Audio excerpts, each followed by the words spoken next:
Welcome to the Headley Highlight Show's Headley Headspaces. And this headspace is called Grooming Gang Inquiry Collapse. Is it victim-centered? Survivors speak out. So before I jump into this headspace, which is called Grooming Gang Scandal Collapses, Victims Speak Out, I'd like to say thank you to everyone who has been listening, liking and sharing my content. Please do jump all over the notifications by pressing the bell and subscribing to all. In addition, you can also buy me 3 wings and chips and a Miranda because I'm very partial to that. And actually, you can throw in a side serving or a squeeze of mayonnaise dip. Or you may be feeling particularly generous and want to give me a whole Bitcoin. Both will be greatly received, and I thank you in advance of your full cooperation. Right. Yes, I forgot to say you can find me at deniseheadley.com on the internet, and you could also find me at deniseheadley.com on YouTube, where I'm trying to get to 2,200 subscribers. I'm about 400 off, so do what you can, darlings. So let me jump into this very serious topic, which is grooming gang inquiry collapse. Is it victim-centered? Survivors are speaking out. Now, for those people who are not familiar with what happened in a number of British towns about, say 10 or 15 years ago, there was a collection of individuals of Asian, mainly Pakistani, I think in Bangladeshi origin, who were raping young white girls from care homes and in vulnerable home situations. They specifically targeted white girls because they were seen as less valuable than Indian girls in that situation. And then what happened as a consequence of that? There was a cover-up, effectively. And the questions around race in this inquiry was, they didn't want to talk about that. So it was squashed and those victims were not treated properly. Several years later, it comes to light, and now we are seeing that there was effectively institutional failures in that. Many of the individuals who were in these grooming gangs have been jailed and have been given criminal sentences. However, the victims have been let down, and as a consequence of that, there has been a desire to have a proper inquiry. Now, the Labour Party voted down a nationally based inquiry, and it's now based on regions. Because of the political furore around this situation, allegedly a victim-centered inquiry, which is what we're supposed to be having, is taken place. And it's been headed by the Safeguarding and Women's Officer, Jessica Phillips, who now these women who are resigning are asking her to resign from the actual inquiry. Before I go into why they're asking her to resign and also, listening to the women who were the victims of this heinous crime, the reason this is such a political hot potato is because of the racial dynamic. Now, let's be clear. The vast majority of activities of grooming involve white men and involve white children and children of other communities, but primarily white children and white men. Why? Because they're the largest demographic group, okay? So it's just the law of averages that the vast majority of people who are perpetrators of this type of behavior, underage sex, rape and all those sorts of things, and essaying, they are invariably white men, and the victims are invariably white people, mainly white women of a certain age. So that's that. But if you look at what happened in Oldham specifically, there was a different racial dynamic which was not part of the national trend, which was there was a collection of men of Asian origin targeting white girls. And that's where the political question came into it.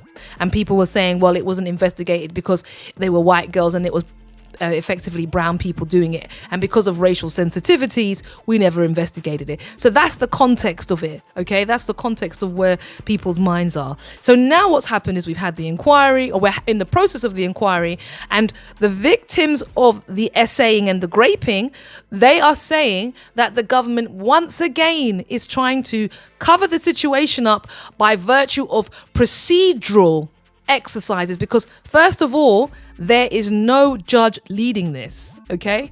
Most national inquiries have a judge. These women don't have a judge. They're in the process of looking for a chair, and it's been going on for 10 months, and they still haven't found a chair. The 2 chairs that were suggested, one was part of the institutions that are being investigated. He's an ex-police officer, and so was the other one. She was part of social services. So the victims were like, no, thank you. And in addition to that, what we now have been told is that many of the victims who have now resigned have been briefed against in the newspapers.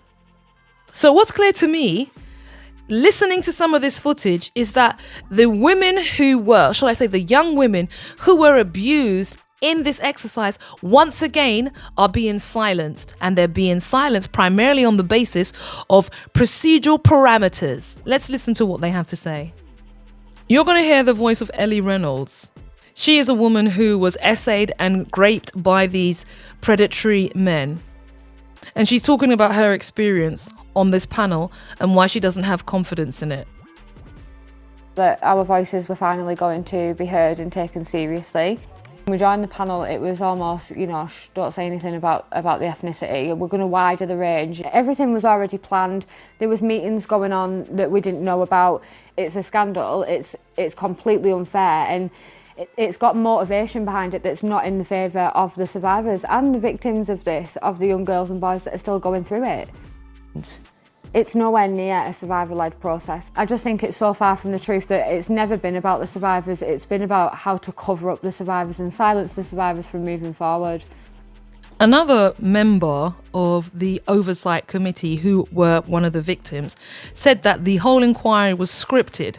It was a tick-boxing exercise, and the suggestion of widening the scope to include other areas of abuse effectively watered down the investigation and watered down what the victims want to see, given it's supposed to be a victim-led inquiry. You're going to hear now another victim called Fiona Goddard, and she's talking about her experience with the inquiry and what her thoughts are around it. I was in a care home in Bradford, and shortly after being placed in the care home, I was targeted by fully grown adult men who exploited me and many other girls at the care home. I was abused for over 5 years. I had a baby. I fell pregnant at 15. And you must have told this story so many times, but I can see now that it's still incredibly difficult for you.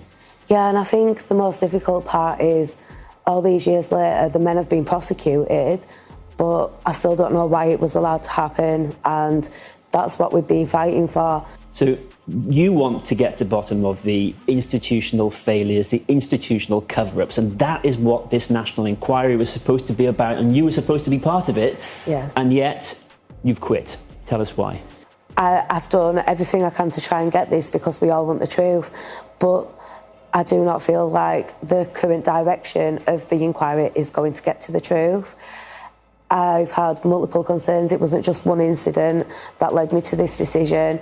I mean, Ellie Reynolds, another survivor who also quit the panel, she alleged there was a push to widen the remit of the inquiry in ways that downplay the racial and religious motivations behind the abuse. Do you agree with that?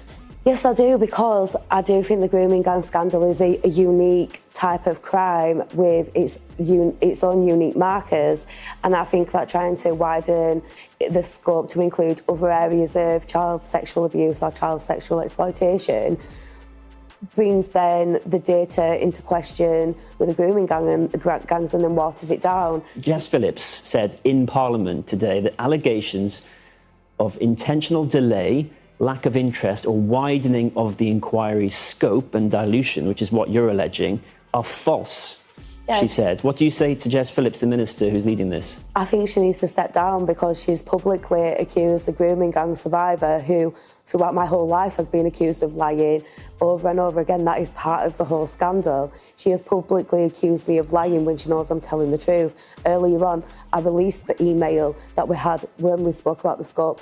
I also released a text message where I confronted Jess about this email and about them asking about widening the scope.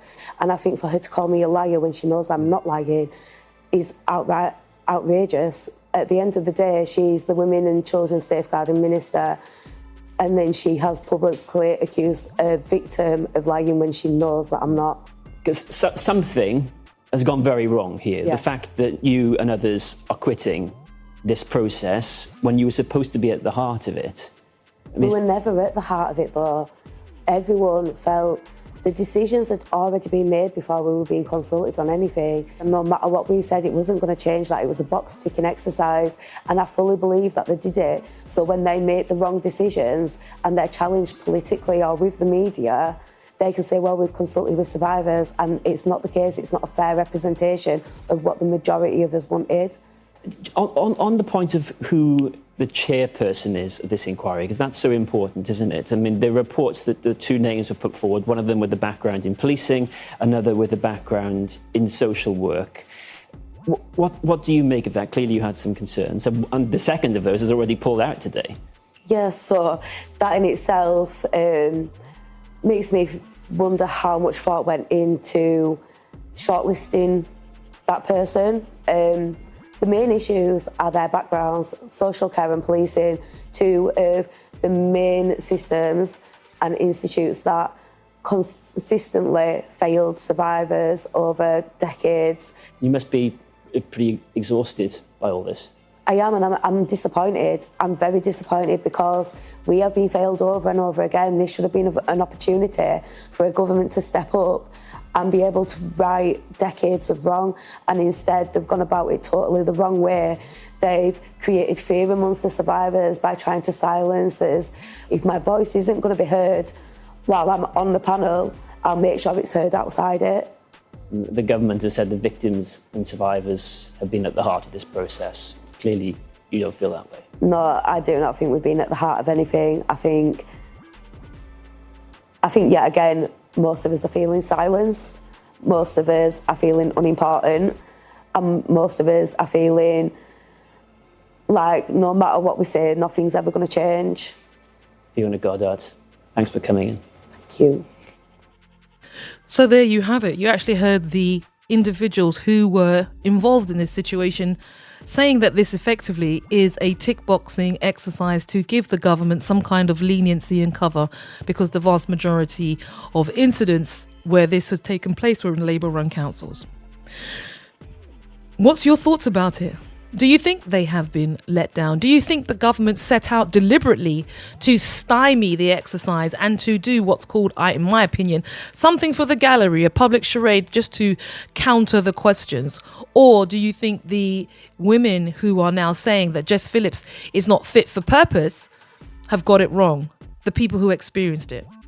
Give me your thoughts and give me your 2 pence. Give me your 3 cities or your declining dollar price. And it's too sad to make any jokes. So cut. See you next week.